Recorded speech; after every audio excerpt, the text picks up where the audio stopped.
This is the Detroit Sports Podcast Network.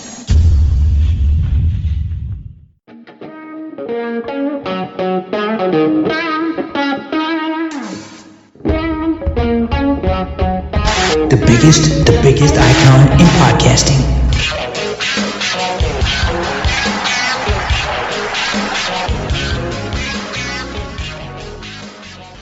Thanks everybody for joining us on the latest edition of Doc and Jock. I am the Doc, John Macaroon, joining me in a week that's typically slower in the sports world, kind of known as the slowest week in sports without Major League Baseball. Football training camps are about to begin in 7 to 10 days, but we have some great content for you, delivering always great podcast content in the world of Detroit sports. John Macaroon and my guy, Adam, the Jock Strozinski. How have you enjoyed kind of the slowest week? I don't think you and I were really invested heavily in the All-Star game. I know people are all up in arms about Miguel Cabrera not getting the love in his appearance, but to be honest, I peeked in for 20 minutes to see Juan Soto and Rodriguez kind of go at it, but obviously people were all up in arms, the gamblers, because the count wasn't exactly right. It seemed herky-jerky with the count. It felt like the balls were flying out, the pitches were coming, but in the end, I wasn't into it. I didn't care. It was like, God, the Tigers spoiled everything. So for me, it was kind of like a non-sports week, just kind of checking out a lot of different things, movies, great shit's going on Netflix and HBO Max. So it's kind of like the 1 or 2 weeks a year when you say, yeah, there's things going on, there's things that you can still read and talk about and react to. But in terms of my sports watching, didn't watch the All-Star game, watched 20 minutes of the Home Run Derby, and that was it for me. I was totally not interested in anything with the All-Star game. Nothing. It's weird. I think football does the worst job with the All-Star game.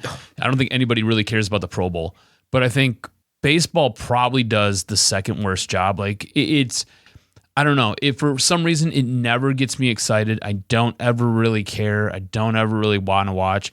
And maybe it has something to do with where the Tigers are at right now. They're just not very good. So you've almost checked out of baseball as a whole. There's like little things that kind of keep you glued. And granted, thankfully, normally this is the slowest week, and it is normally a week where I struggle to put things together for this show. But this week was very simple. It was very, very easy. Like there are topics abound. So there's a ton to talk about. But the actual All-Star game itself, the Home Run Derby, not interested in any of it. Yeah, I always laugh because I say, you really don't have to send it. You do such a wonderful job to keep it organized. You need something to kind of keep it going. But if we just came in and said, hey, what up, let's go, we would talk and bullshit for an hour really easily about everything because we like to weigh in. You know, I think you and I like to hear our voices talk when the microphones actually work. But it's very funny. In that, real quick, I know it wasn't on the rundown, but I am curious because you see the Pro Bowl, like you talked about. You see the Major League Baseball All-Star game. You see basketball where the score is like 198 to 140 to 180.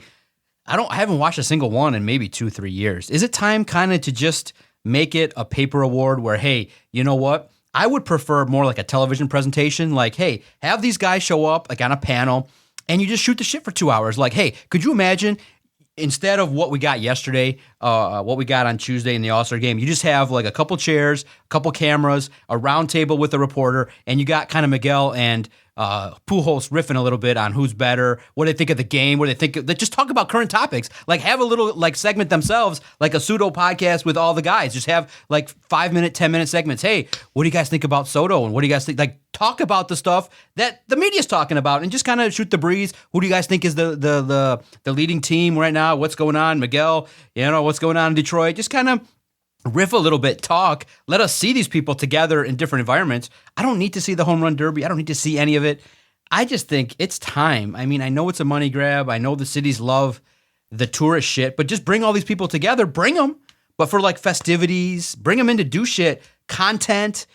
I get it, but I don't need to see these games because it's not a real representation of what goes on. Soccer does a good job. I mean, it's the closest representation to what the game is, but the others, I'm not saying I'm old and shit like that, but I just don't find value in watching a basketball game or a Pro Bowl with no tackling. Yeah.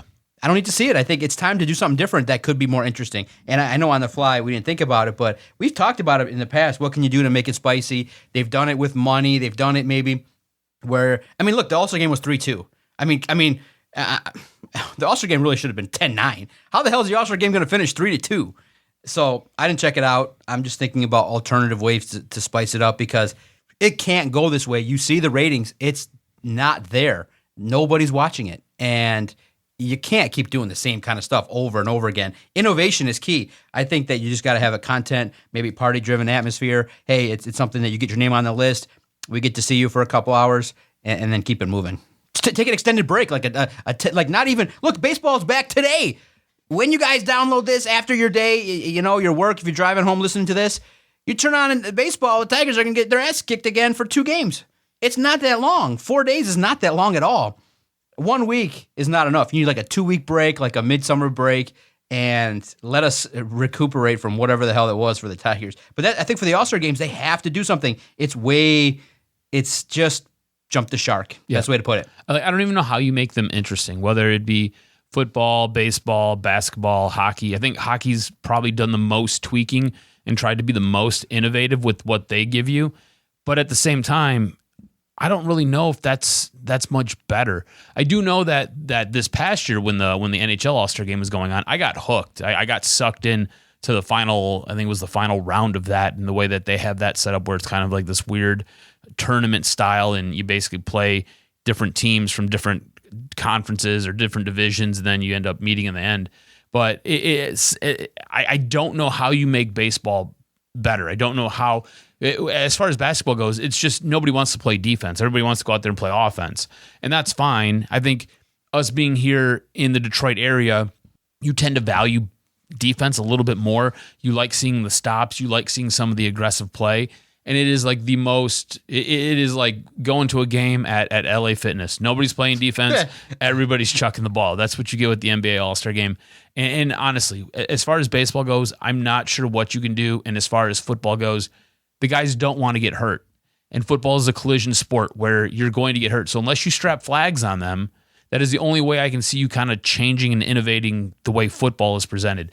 I don't know how you save All-Star games. I think they're incredibly boring. I used to love them when I was a kid. Loved watching them. I loved watching the All-Star games, like the pre-game festivities, like the skills competitions. I used to like watching all of those things. I can't anymore. I just no. It's kind of like a break. It's break time for those of us heavily in sports. It's kind of like time for concerts, time for things like that. And maybe we'll circle back a little bit because it is the summer break. I want to get your sense of your experiences at these concerts because my ass ain't going out there to listen to music. I want to, but maybe later in life I'll slow down and actually get out there and enjoy concerts. But it was all over social media, the great concerts that showed up to town this past 7 days. But let's talk a little bit about the Detroit Lions because, and I always joke around because when it involves Peter King and those reporters that come from out of town to get the access and stuff like that, you also have to take it with a grain of salt in that Peter King kind of got in trouble, if you remember, for kind of carrying the bag for Roger Goodell in the league and putting out some information. So, kind of, one of those reporters that's really respected, but at the same time has kind of, got his hand a little bit slapped for the way in which he kind of related to the commissioner on certain topics. But of course, he's going to come in and he's going to hobnob with Dan Campbell, hobnob with Brad Holmes, and it's funny too. And I don't know if I'm jaded at this point in time, but there was an early part in this piece that he did for Football Morning in America, which shows up at NBC. He's like, I don't typically see a bunch of players after practice bro hugging and high fiving and shouting out the general manager. It's like, that's very weird. These things are planned. These things are orchestrated. My mind says, oh, they just knew the guy was in town. So they're like, hey, general manager, hey, they're hamming it up because the guy's there. Come on. You're dealing with athletes here. They know who Peter King is. They know, wow, one guy's here from the media. This guy's important. So they're like, hey, Brad, what up, baby? What's up? It's like, that's not normal. When we see him, Brad Holmes is stoic. He's walking off. Big smile on his face. Him and Dan Campbell look like they're serious. There is none of that going on. So it kind of, read like, okay, the boys were playing it up for the cameras, and they used it to say, oh, well, it just shows you we got great guys that are happy to be here. Okay, that part for me did not hit home. The part that I think So you checked out of the article immediately, is what you're saying. No, I look for that. I'm like, oh yeah, the Lions are like, hey, it's ass kissing galore. It's like, come on, boys, you don't got to do that. It's like, just, let's get to the part that we all care about, which I think the big thing that came out of it was obviously the respect level that Peter King has, saying that he kind of questioned, do the Lions have the horses to get to 7, 8, 9 wins? And he kind of just encapsulated in his own way what everybody's been saying, that there's more positivity to look at with the Lions. Now, did he break down some of the controversies? Yeah, I thought that his questioning of whether Jared Goff's the guy, looking at some of the things going on with Dan Campbell, those were the things that obviously you want to see. You want to see some questioning. You don't want it to be a complete puff piece.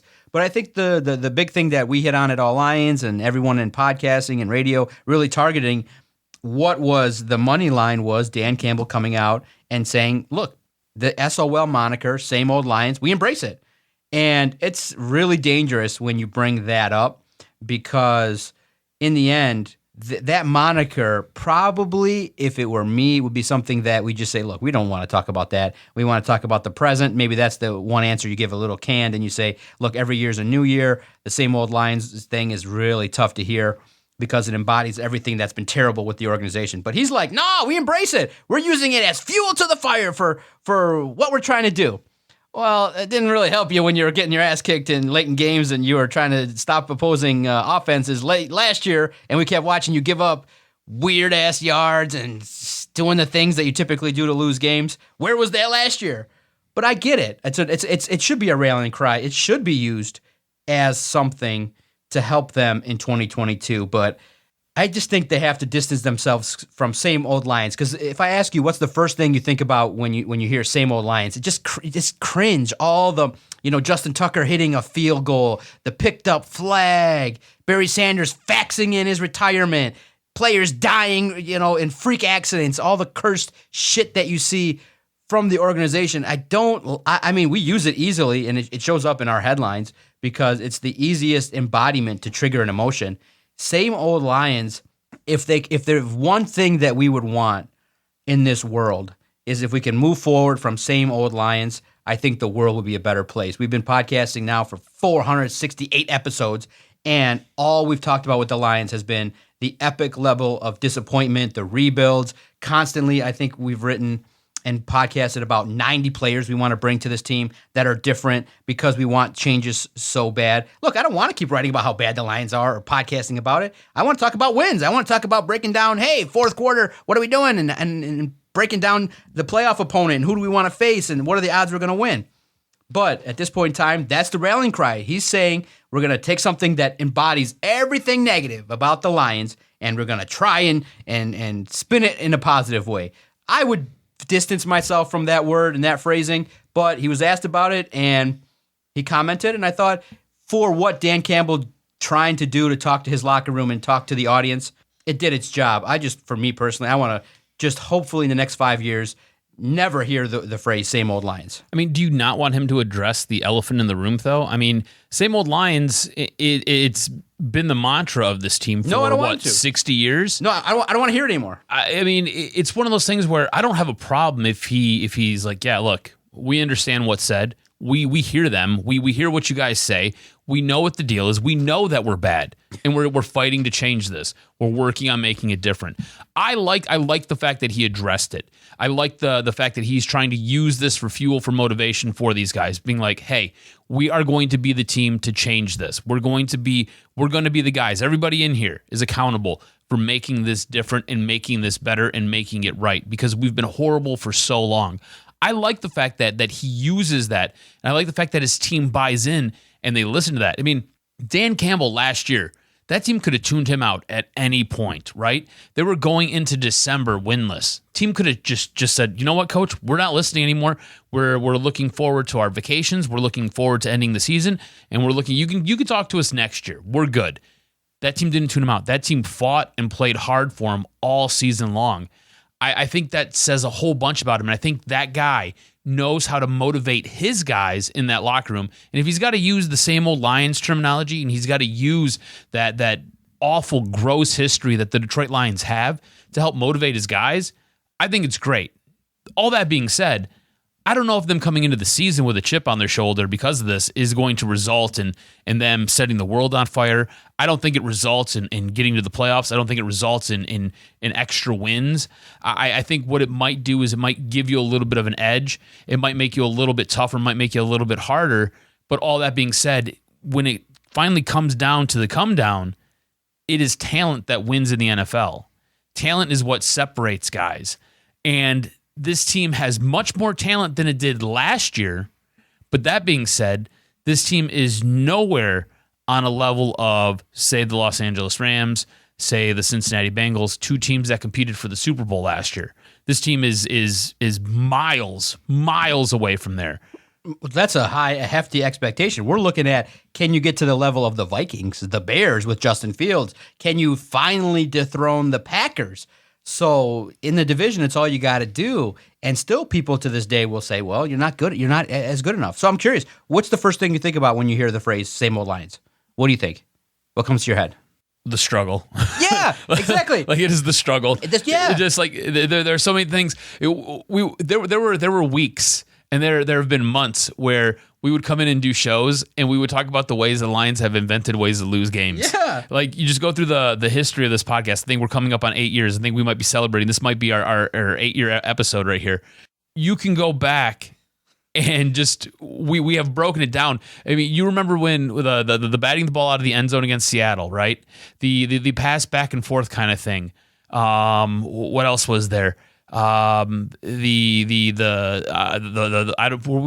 the podcast when they picked up the flag. Yeah, Dallas playoff game. Right. Yeah. I mean, it's like just three right off the top of my head. You got Justin Tucker last year with the field goal. And last year there were games that they invented ways to lose. So it is the struggle. It is all those things where it's just like, you shouldn't have lost this game, but somehow you managed to figure out a way to lose it. That's what comes to mind when you say SOL. Exactly. And so if he can do it, Dan Campbell will be a legend. It should be a rallying cry to at least try and turn things around. But you look at this core and you ask yourself, and I think it hits home too when we start talking about the Tigers, because everybody's like, hey, should you maybe go out and get a superstar? Do you have enough to trade? And you say, okay, look at it. Would a team like the Raiders, let's just, use an example here, not involving the cap. Would the Raiders take DeAndre Swift, DJ Chark, and TJ Hawkinson for Devontae Adams? You say, they probably would look at that and go, no, it's not enough. So here in Detroit, we classically overvalue the talent.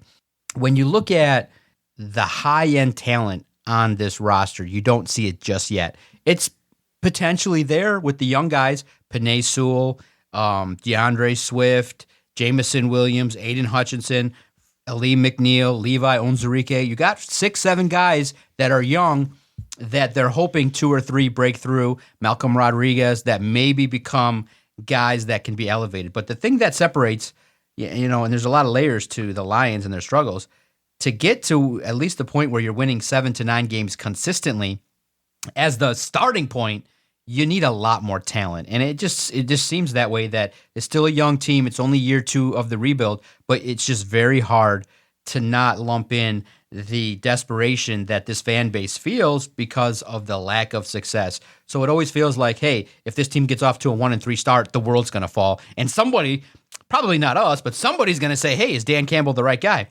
I think that it has at least this rebuild for the Lions has the makings of what you could argue and put up against others, which is young talent on both sides of the line, building up something as a strength, and then finding out what you have in your quarterback. And it at least appears that there's something there that at least gives you more tangible hope that there's more success. Now, most people are skeptical because it is strong. And I'm proud of you guys. You guys, with all the pieces, all the podcasts, everybody, by and large, the comment is, show us on the field. This is all rhetoric. We all know it. We all know you guys got a podcast. You got to come up with things to talk about and write about. Show us. And I like that mantra. But for me, the same old Lions mantra, like you said, it brings up struggle, which has a connotation of negativity. They got to put that in the past. And look, subtly, Sheila even did it. She's like, don't call me Ford anymore. I'm Sheila Hemp. That's subtle, and it's not like widely been talked about other than the geekniks like me that look at it. She quietly lopped off that Ford from her name and is Sheila Hemp now. Why did she do that? you kind of want to move away from the Calvin Johnson situation and Barry and kind of trading Stafford and all that nonsense. You want to move away. You're trying to leave the past in the past and bury it. And I think same old Lions has to be something that you kind of don't want to see, because what did everybody write about? Lions react to same old Lions. And now, in some way, I know it's always tough to nitpick on comments, but if he struggles, well, you embraced SOL. Why aren't you changing it? You embraced it. How come your words aren't ringing true to get rid of this shit? I think that's the hardest part about what he did, right? Yeah. Because he almost paints himself into a hole. He did, absolutely. You're now in the corner, and if this team, like you said, comes out 1-3, you're going to go right back to those comments. You're going to go right back to that article, and you're going to be like, you basically set this team up to fail. Yeah. And you say, like, he did himself no favors. And I think that's the big issue with what he said. All that being said, still really like Dan Campbell. Really like the honesty. Really like the candor. Sometimes he might be a little bit too honest, and it gets him in a little bit of, I don't want to say hot water, because he's not running into any issues with the league, and obviously Sheila loves him. He has no issues there, but it gets him in a little bit of hot water with the perceived perception from the media and from fans when he says stuff like that, like, we embrace SOL. Like, wait, what? Like, why would you do that? Kind of to your point, like, what are you saying? Why? And again, if the season starts off rough, like it might, he's going to be up shit's creek without a paddle. And there's no longer this honeymoon phase. You know what I'm saying? There's no longer this, okay, we understand the team is not talented. The team is really bad. I think we all get that the team is not complete. We all get that the team has a lot of holes still on it, but you have more talent. This is now year 2 where we're expecting to see steps forward. So if they come out and in the first 4 or 5 games, they end up losing games on last second touchdowns, blown coverages, field goals that basically hit crossbars and go in. I mean, you come up with the scenario. Anything that you can pull from the Lions' past, you insert it here. It looks really bad for Dan Campbell. It looks really bad for this coaching staff, and it looks really bad for this organization because he came out and basically highlighted this. He said this, and it's because he said this that we're all now looking at it and we're like, okay, now we have something to talk about here. So he did himself zero favors. And now we are 6 to 7 days away from training camp. Rookies will report this weekend, and then it kicks off. All the veterans will report on Tuesday. And then Wednesday, all Lions will be there, baby. We will be, Detroit Sports Podcast will be on hand for training camp. The majority of it, can't get to each and every single day, but 90% of the time we'll be locking eyes on these Detroit Lions and seeing what's going on with Penei Sewell, matching up with Aiden Hutchinson, what's going on with Taylor Decker, what's going on with Swift. Can Jared Goff throw the football in a manner that is respectable? Can he improve? What's going on with the backups? What's going on with Jeff Okudah?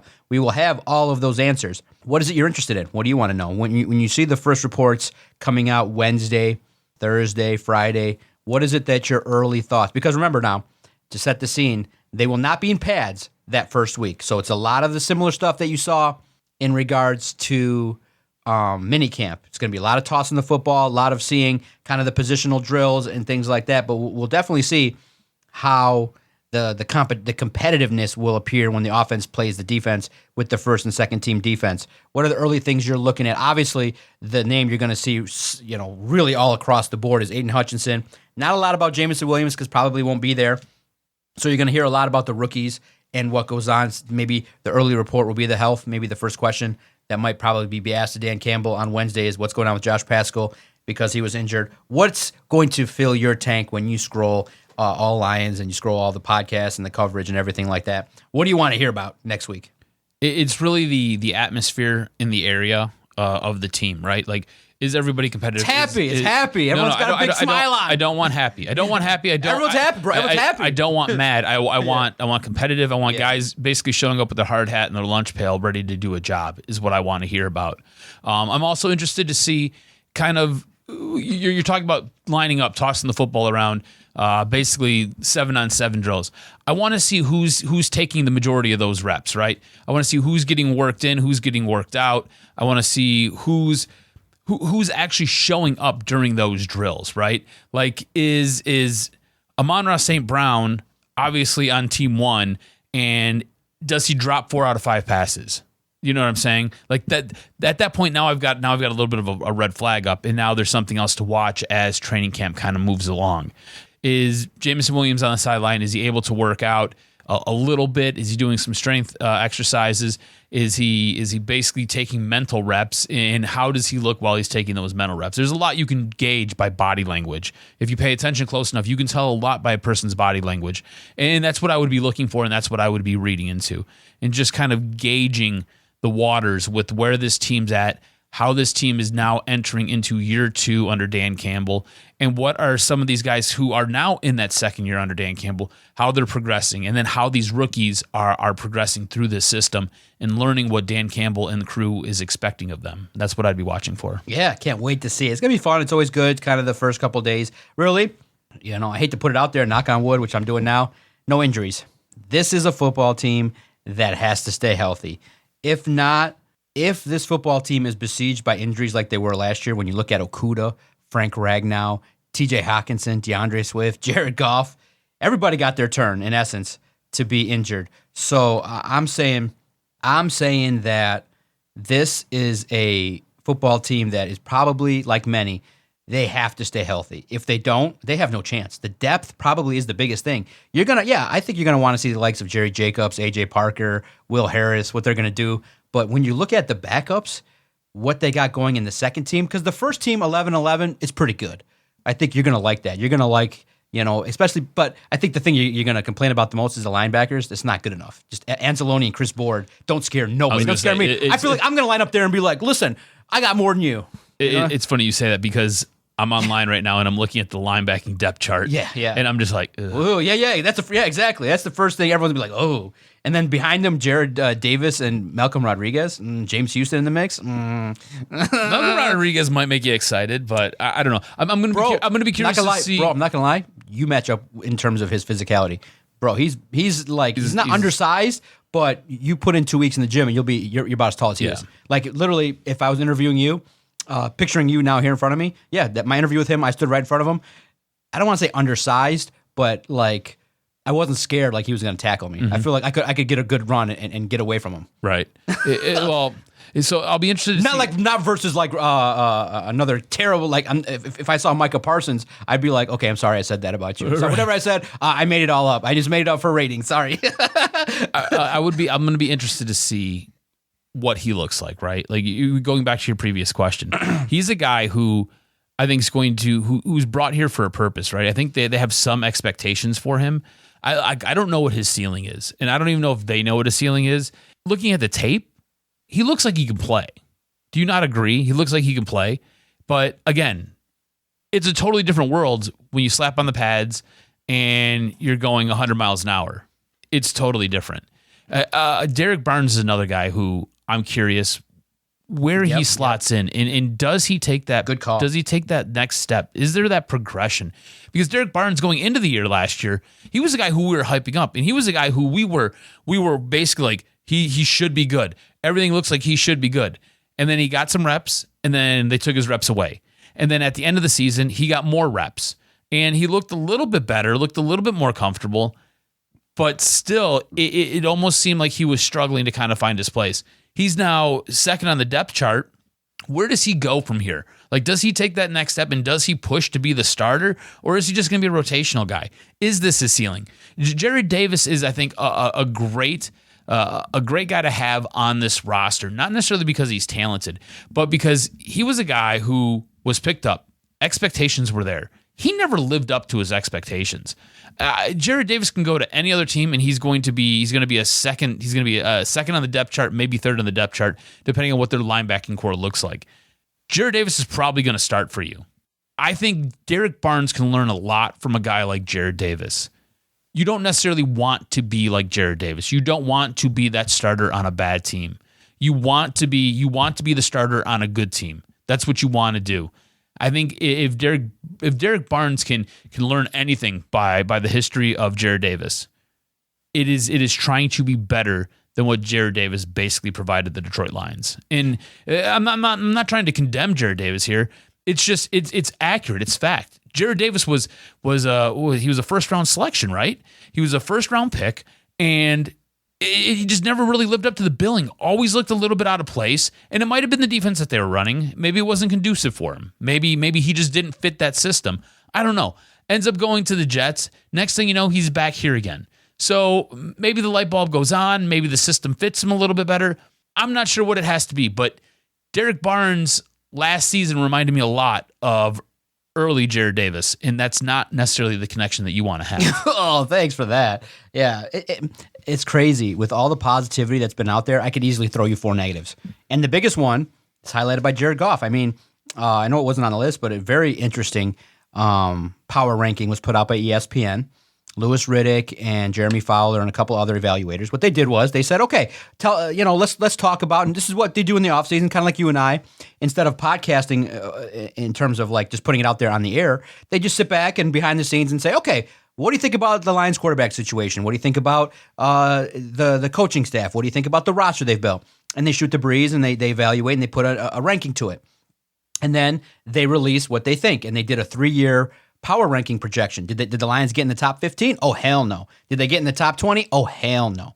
3-year projection for the Lions is 28th with a grade of 73. And Louis Riddick came out and said, well, what's the biggest worry, which is the biggest concern, which is the biggest concern that any team was going to have is the quarterback. And he comes out and he says that the Lions' long-term answer at quarterback is not on this roster.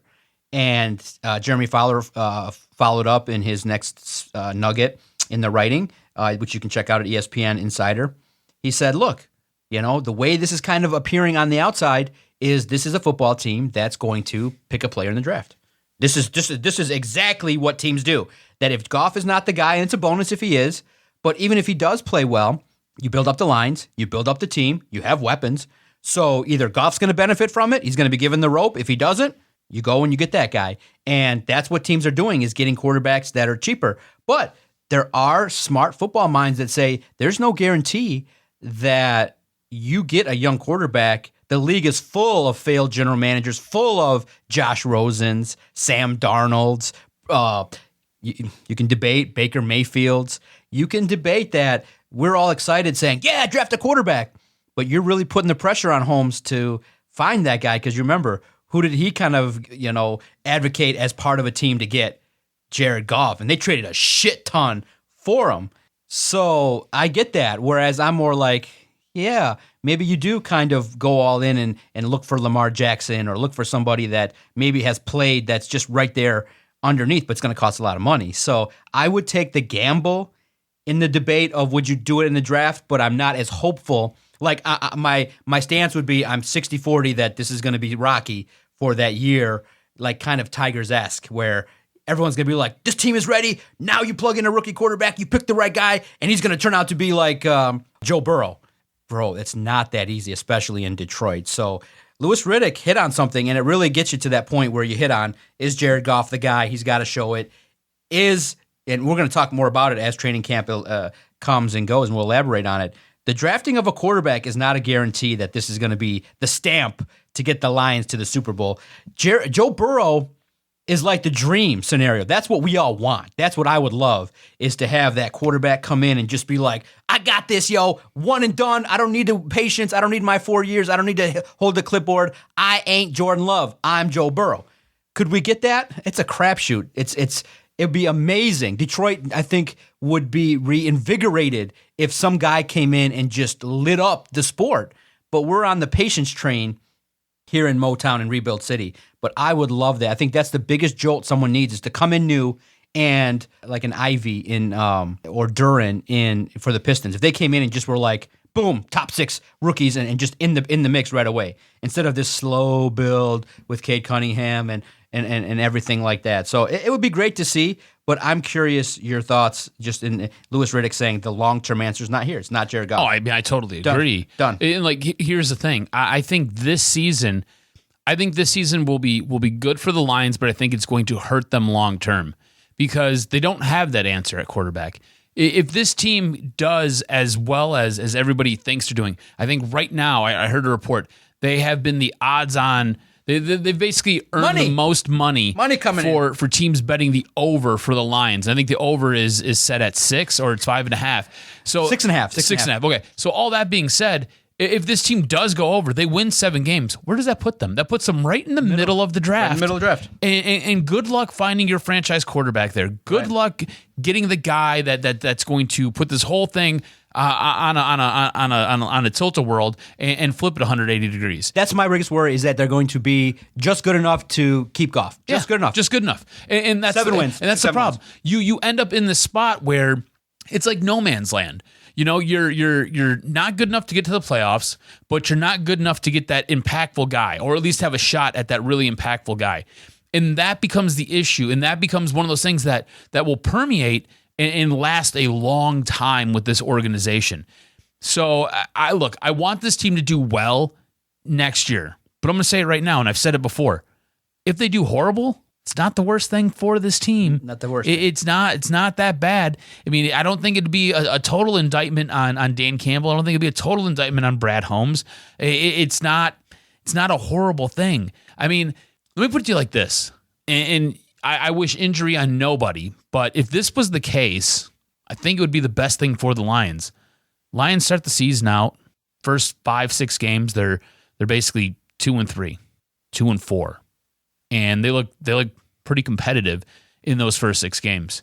Jared Goff gets hit from the blind side. There he goes. And he goes down. Oh boy. And Jared Goff was doing just enough to help you win games, but he wasn't setting the world on fire. So you have a pretty good idea of what Jared Goff is going to give you. So you can just cut him and be like, done, we're done. So there's no reason to bring him back. And the team goes on to lose the rest of the games for the season. And you go into the draft at 2-15, and you're probably drafting 1, maybe 2 overall. You can go get your quarterback. You can go get that guy who you think is going to be a franchise quarterback, and you can put him in. You know, I think that would probably be the best case scenario for this team. And obviously, worst case scenario for Jared Goff. And nobody's wishing injury on anybody. But I think for this team, that would probably be the best, because you'd have a good estimation of what Jared Goff can give you. So no reason to hold on to him. There's really no question marks on what he does or what he's going to be. This team ends up drafting at the top end of the draft, which allows them to get the guy that they want, the guy that they covet.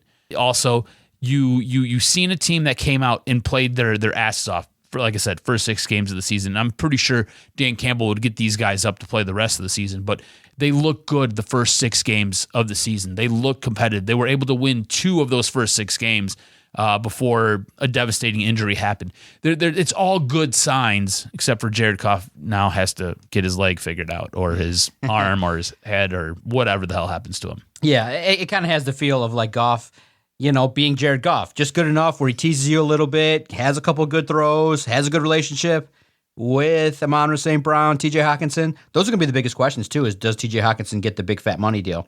Does he ball out? Do a couple guys that want some money ball out, like Amani Oruwariye, TJ Hawkinson?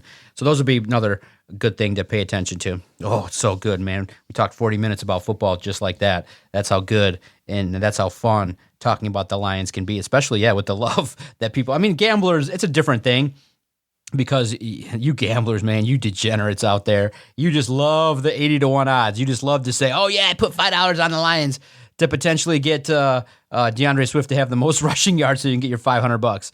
You guys are crazy. That's a sucker bet. Don't bet on the Lions. I think you do better to kind of look more towards the Colts and Jonathan Taylor, and to keep that train rolling and to handle business. But turning our attention here, last segment, about the Detroit Tigers, I think it was such a great, thing that happened that on Sunday, especially with the losing that was happened, the manner in which the Tigers were losing, it was such a blessing that they got rained out. They were getting their tail kicked in, washing away all the success they had with that 1 week of winning 6 in a row.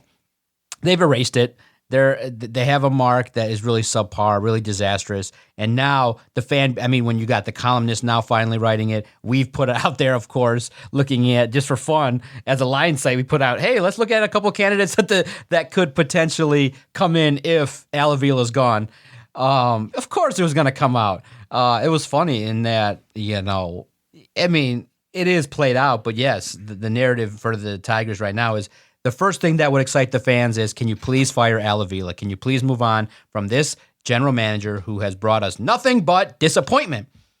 That's probably not happening, being that he ran the draft. And look, we're not going to break down the draft. You can go find it if you want it. I don't know anything about these guys. They're young. You can read up all about them. It's a crapshoot. I mean, it's the biggest crapshoot outside of the NHL. You don't know if this guy is going to do well, but at least it was a sign that, hey, they went outfield, infield. They didn't do as many pitchers early in the draft, and they found college guys, which indicates that, sooner rather than later, you ain't taking too many high school guys to develop. You want the guys that maybe could come up in the next 3 years because your guys are on the hot seat. But let that sit in. You say, because you guys are on the hot seat, it could take 2 or 3 years for them to come up. Like, wait, what? Exactly. This organization moves so damn slow. Draft picks, man. Yeah, building through the draft in Major League Baseball. Yeah, I'm not going to wait until 2025 to break down who they got. At that point, you're going through arbitration with guys like Torkelson, and you're going through arbitration with Tarik Skubal, Casey Mize. So juxtapose a game getting washed out, so disappointed. Everybody's just really up in arms about Alavila.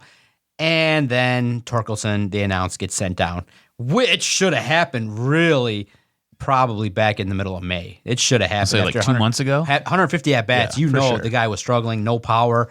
I think what concerned a lot of people was the approach, maybe the pressure that kind of got to him, but he was missing fastballs, and I think that's really bad. But the solace that you guys can take, and not being all doom and gloom, it's too early to say he's a bust. I think it's clear now. And, of course, we all wanted him to come up. They probably rushed his development to get him up here. They probably should just let him develop in the minors, start him off at Toledo all year, get him up around September and call it a day. See how at least the season starts, because he put a lot of pressure on himself. Then his boy comes up, and his boy's hitting a little bit, but he's kind of tapered off. So you probably didn't handle it exactly correctly. And let's hope that his confidence is not shot, that he kind of understands that he needs to kind of watch his approach, get more into advantageous accounts, that these pitchers, look, we look at the game and everything like that, but the level of proficiency with which information flows to these guys, it is so sick. Like I got lucky in that I have family friends that are scouts, and the level of paperwork that can be shown to these managers is beyond ridiculous. Like, to the point where you could say every third pitch can be this, and The level of detail that pitchers have is disgustingly overwhelming. It's a lot. So imagine you're this young kid and you got to start to look at tendencies and this and that. A lot of information's coming to you. You're trying to figure out your swing, launch angles, swing path, all this information. And sometimes it can get to the point where it's like, hey, see ball, hit ball. And it's the same thing in life. Sometimes you just got to start the process a little slower and play at your level. And it's okay that a 22, 23-year-old is not mashing. If this continues, though, and you don't get the production out of him by the time 2-3 years hits, it's really bad, because guess what just happened? You just lost a trade chip, because you can't even flip Torkelson and include him in the mix now for Juan Soto if you want him. Like, they would laugh and say, that guy? The guy that after 300 at-bats is batting below 200 with no power?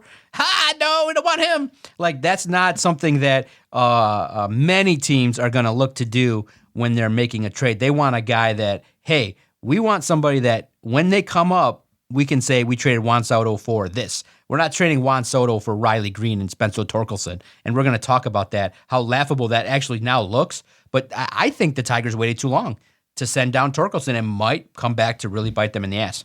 Yeah, I totally agree with you. I mean, it is appalling that this organization waited this long to make a move to send him down. And you're right.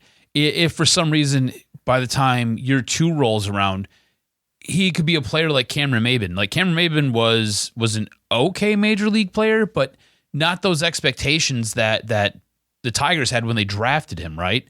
And yeah, he was used as a trade commodity to get Miguel Cabrera here, but if he never really lived up to what the billing was for himself. Now, if that happens with Torkelson, you're going to be in a little bit of a jam. You're going to be in a bad spot, because he was drafted and he was rushed. We both agree he was rushed. This year, he probably should have spent more time developing in the minors, and you probably could have brought him up right after the All-Star break, and it would have been just fine. Instead, you rush him up here. You've got him playing first. And yeah, defensively, he's solid. Defensively, he's really good. But you brought him up here to hit home runs. You brought him up here to hit the baseball. And this is a guy who's striking out 25% of the time. You know, he's striking out more than 1/4 of the time that he's up at the plate. That's not good. And you're right, can't turn on a fastball.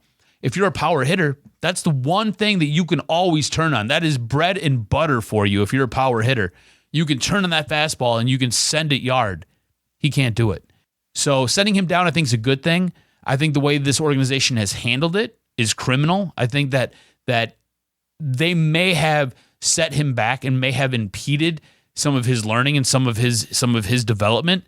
This is one of the things, like you said, probably should have been sent down after 150 at-bats, not letting it to 300 at-bats. Like, what are you guys doing? Who's asleep at the wheel here? Can somebody put some big boy pants on and please make a decision? Instead, this is where we're at now. I think you could have did him a lot of good self-confidence-wise, and you could have really helped accelerate some of his learning by sending him down a little bit sooner. Anyways, we're here now. It'll be interesting to see how long he's going to be playing in Toledo. It'll be interesting to see how he does going to Toledo. Sometimes guys can take this, they take it on the chin, and it really crushes their spirit. It really crushes their focus and their ability to basically bounce back. I don't think that's going to happen with him. I think he is a pro's pro. He just has to go down and get refined, get retooled. I will tell you this much though. I don't know how you felt when the news broke, but I was excited. I was like, about damn time. Like, help the kid out. He's up here at the plate, just swinging away at everything, flailing. You could tell that he started to feel the pressure and he started to press it a little bit. And the moment that happens, it's good for nobody. It's not good for this team. It's not good for him. And it puts your manager, AJ Hinch, in a bad spot. So about time they send him down. So finally getting it done. Thank you. Yeah. Too little, too late. So now what everybody does in sports, which is funny, and especially, could you imagine if you're Juan Soto and your agent's like, they want to keep you here 15 years, $440 million. How do you, I know that's an annual APY of like, what, $29, $30 million, and you know that you probably could, if you're wise, get 7 years, $350 now, and then 7 years, $350 later, if you're really good, or maybe you could get $350 now, $400, shorter deal, and more APY. It's like almost 30 mil. Yeah. It's like 29.3. 29, right. But he knows that's undervalued. Yeah. He could get 40. So look at it. He's probably looking for 6 at 250 or 6 at 300. He's looking at about 40 to 50 million a year. So he's not looking for no 15-year deal. He ain't doing that in Washington. So even though I know people are like, oh, 440 million, that's still a lot of money to turn down. That's security. That's like, look, 29 million every year for the next 15 years. You're good. Like, unless you're a real moron to blow through that. I mean, you could blow through 3 years. You're like, you know what? I'm going to live a high in the hog for 3 years. It's guaranteed. Mm-hmm. Like, you don't have to, besides being an asshole, you could fuck around for 3 years and say, I'm going to get out my spending, and then still have 12 years of making 29 per. But he's not going to do that. So then, of course, people are like, well, wait a minute. Very smart sports people are like, wait a minute. Juan Soto looks like Miguel Cabrera. Well, yeah, but if he's going to turn that down, he's probably waiting for free agency to potentially have the pick of the litter to go to the Yankees, Dodgers, Red Sox, maybe Texas, someone that's going to be up and coming and drop maybe less years and a boatload up front. So I would pause and probably have to disappoint you guys. You're not getting Juan Soto. But the funny thing was those that were just like, yeah, let's do it. Skubal, Torkelson, Green, Job, picks, everybody. Yeah, even though you can't trade picks, but we'll go the whole route. Oh, you want our first round guy from this year? Take him too. I think everybody was like, please just take our garbage and overvalue it so we can get Juan Soto. You look at that trade now; it's laughable. You could take the top players on the Tigers, and it doesn't get you Juan Soto. I'm sorry. I mean, Green, Torkelson, Skubal, Manning, Mize, Faedo. All of them, we look like, no, we want money too. It won't get you that because none of those guys potentially, other than Riley Green, I think can even sniff Juan Soto's jockstrap. It's funny that at this point in time, that this rebuild did not produce even something that we can even take seriously as an offer, and that's disappointing. And even though you guys may love your guys and things like that, but bottom line, nobody believes that trade is even doable. The Nationals would laugh at you. And worst case scenario, they all leave and then figure out actually how to hit and prepare and end up getting fucked where they all do well and you're stuck with one guy and nobody else around him. Well, here's the thing. And I think you can't build around one guy. And I think that's the issue, right? So you would have to trade away everything to 6 pieces minimum to try to build around one guy. But I think you could. I think Riley Green would obviously have to be included because he looks like he has the highest ceiling. You would also probably have to include Spencer Torkelson. You have to be. And even though he's kind of we're going to call rebuilding his mental status right now, but you'd also have to give up a guy like a Tarik Skubal, and you might have to throw in a couple additional pieces, maybe like a Gregory Soto or maybe a Michael Fulmer, guys who they can use this year and possibly re-sign Gregory Soto. I'm not sure what his contract looks like, but Michael Fulmer is basically done after this year. He's got whatever's left on his contract. But I think you could do it, but you're right. You're giving up everything to then rebuild around one guy. And that becomes really tough because now obviously you're trading for him. You're trading for him so you can have the rights to negotiate with him to try to get him to sign, like you said, possibly a 7-year contract. That was just finagling some numbers over here. You'd have to try to get him to sign like a 7-year, $265, maybe a $300 million contract. And look, $265 is going to get him almost $38 million a year. It's $37.85 million a year. I don't know if he wants that. He probably wants more. This guy is on pace to do things that you've only seen one other player do in his entire career, and that's Miguel Cabrera. So I don't know if it's possible to be able to trade, to be able to get those rights, to be able to negotiate that deal. But if you did, there's no guarantee that he's going to want to stay here because you've got nothing to put around him. Do you know what I'm saying? Like there's no other bat to protect him. The pitching staff has basically been decimated because it has been Tarik Skubal pretty much this entire year. And look, he's had a little bit of an up and down year so far. Looked very good early on, struggling a little bit now. But it's one of those things where you've got nothing. You have no. You got Javi Baez. Like what are we talking about here? Yeah. You've got nothing to put around this guy. So as much as I would love for it to happen, I don't think it makes sense for this team. I really don't. And on top of all of that, do you really trust Al Avila to make that trade? Al Avila has been a part of, 7 trades, I think, as general manager? They all suck. And they all suck. Like what have you really gotten back that has really worked out? Or look at what you've given up and look at how that's worked out for other teams. It's really crazy when you look at how lopsided some of these trades have been that Al Avila has been a part of. It just has not worked out in the Tigers' favor. And whether that's just because the prospects have had injuries or the prospects have failed, or if it's Al Avila and his evaluation, whatever it is, it hasn't worked out. And this feels worse than the Randy Smith days. I was joking around with another sports host about what to talk about, but I think Al Avila is worse than Randy Smith. And that was a bad era. That was a tough time back in the day when you say, man, that was a tough time when they were bringing in manager after manager, players that just weren't good. And then that facilitated the Mike Ilitch bringing in Dave Dombrowski, which really turned things around, which was his formula was straightforward, which is draft a bunch of arms and then flip them for proven talent. It was proven, and he got to do those things. Now, a couple moves, obviously, Eugenio Suarez might have been the one that got away from him, but that's what's going to happen. Some of the guys that you trade away eventually are going to turn out to be good. But by and large, he got the team competitive. And boy, did Dave Dombrowski get the best end of working with the Tigers. Al Avila really, unfortunately, doesn't have the pocketbook, doesn't have the cachet, and now it realizes it doesn't have the moxie to make players into something. I mean, do you realize it's been 7 years that Al Avila has been at the helm? It's too long. And you have nothing to show for nothing, it. You have nothing. Like he was part of the teardown, and he's been part of the rebuild. Yeah. And at this point, you should start seeing some fruits of that labor. Mm-hmm. You should start seeing guys take step forwards. Guys that you traded for should now be coming up and populating your roster and paying dividends. Mm-hmm. There is nothing. You don't have any power bats on this team. You don't have guys who can drive in runs. You don't have any power arms on this team. You don't have any positional player that is really any note or any worth. And I'm saying that knowing that Riley Green might be that positional player, but what's his sample size? He's had, 30 games? Maybe a few more? I mean, he hasn't even played a quarter of a season yet. So what are we talking about here? You know, like let that sink in. It's been 7 years. And you haven't seen anything. It's basically been a complete waste. You basically, if you were a Tigers fan, what happened was there was a mark 7 years ago where you could have just fell asleep and you could have stayed asleep and then woke up today and you'd be like, well, what's changed?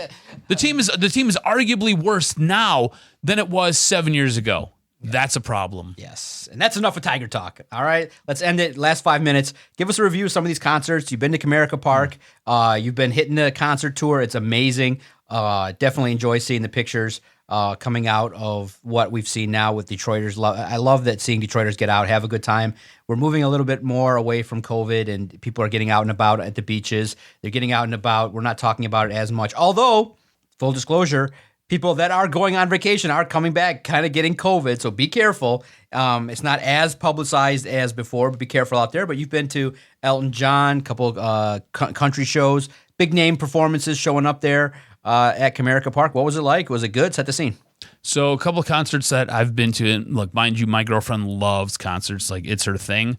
Debating on whether or not to go to Faster Horses. I think it's next week. Not going because that's way too many people and it's way too many days and it's way too hot. But anyways, Elton John most recently, Chris Stapleton, maybe about a week ago. Before that, New Kids on the Block. Before that, Jesse McCartney. That was I think it was at State. So a lot of different shows, obviously I like a lot of different music. I will say this. I think Chris Stapleton was absolutely amazing. Chris Stapleton was absolutely fantastic. Our seats were horrible. There was only like one seat further back to be as far away from the stage as possible. And Chris Stapleton still sounded amazing. Chris Stapleton looked amazing. Chris Stapleton was absolutely fantastic. It was a great show. Absolutely great show. Elton John, we were much closer, and it was a very good show. I'm so happy I got to go see Elton John because this is supposed to be his last tour ever. All that being said, I don't think the whether it was his vocals or whether it was the audio, there were parts of the songs where it just didn't sound good. Didn't sound. The man is 75 years old. Like you would expect. Oh, I know. Like he was moving around out there. Like he's in amazing condition because this guy sat there, played 3 songs straight, didn't take a breath, stood up, walked the stage, was pumping up the crowd. Like, my man still has it, but for some reason I think it was more an audio issue. Yeah. It just didn't sound great.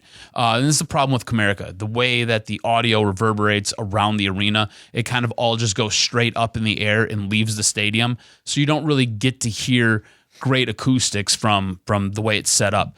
Like that being said, Chris Stapleton sounded amazing. I thought Elton John sounded good. Reefer Madness? What's that? My last concert I went to was Kid Rock. Okay. And the memory was, remember the concert series when he did it way back when he first started? Yep. It got played out, but the entire row in front of me got cleared out because it was Reefer Madness. Oh. It was like, okay, so you get there and we're like, this is now when it was illegal, and this is like 2009, 10-ish, I think, maybe 12 years ago when he was doing the series at Comerica Park. So I remember that. It was like, oh, shit, like I'm getting high. And then it was like, bye, guys. The whole row in front of us was like, yeah, this is bad. And maybe there were some complaints when it was not as good, but I was like, it was Reefer Madness. It was crazy. So I wouldn't say Reefer Madness. Okay, but good. What I would say is pockets, whiffs. Yes. You can say, yeah. More during Stapleton than during Elton John. Country people getting peeped, yeah. Even during Elton John. Yeah. I thought New Kids on the Block at LCA was great. And look, I'm a huge boy band fan, and I love New Kids on the Block. Yeah. Also, girlfriend, huge fan of Jesse McCartney. Went and seen him. Okay. That was an absolutely fantastic show. Okay. And again, it was at State. And people behaving, no one going down. Okay, no, it was great. Every concert I've gone to so far in the last, I would say, good vibes, 2 months or so. Good vibes. Everybody's been absolutely fantastic. No, it's best because when I go out to downtown to cover an event or check out the town, you always get that. Oh, someone's in the parking lot. I mean, you guys don't have to hide it anymore. You guys are going to the parking lots. You're hitting it, and you're going to your business. Whether you're going to the casino.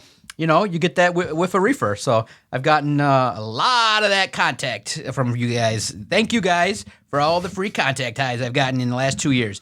you can't go anywhere. You literally can't go anywhere. You can't go to the beach. It's like, it is kind of crazy. And then everyone's like, is that skunk? It's like, no, you kind of break it down. Is that skunk versus reefer? It's like, no, that's persistent. It smells like reefer. You can tell John lives past M59. Yeah, exactly. Reefer madness, baby. But hey, you guys are doing your thing. You guys are hitting your sativa high and you're doing all your thing. Still have yet to ever do it.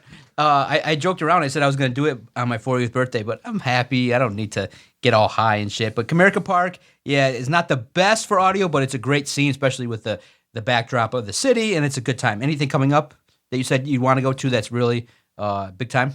Right now? Elton John's huge. That's a big deal. Yeah, Elton John was a big deal. And right now, no. I think I'll be honest with you, man. I kind of feel a little concert out. Yeah. That's a lot. I'm probably going to one a year. I go to one a year, if that. I'm looking forward to just kind of relaxing a little bit. Yeah, just a little bit more of a more slow motion here. Yeah, so it makes it tough, man, when you have a concert on a Monday night and you got to go to work on Tuesday morning at 4 a.m. Get the hell out of here. It's horrible. And you've done it like 4 times now, so you got to share that experience too, because you went to wrestling and you had to get out there too. So, and also, guys, check out our Twitter page at Detroit Podcast.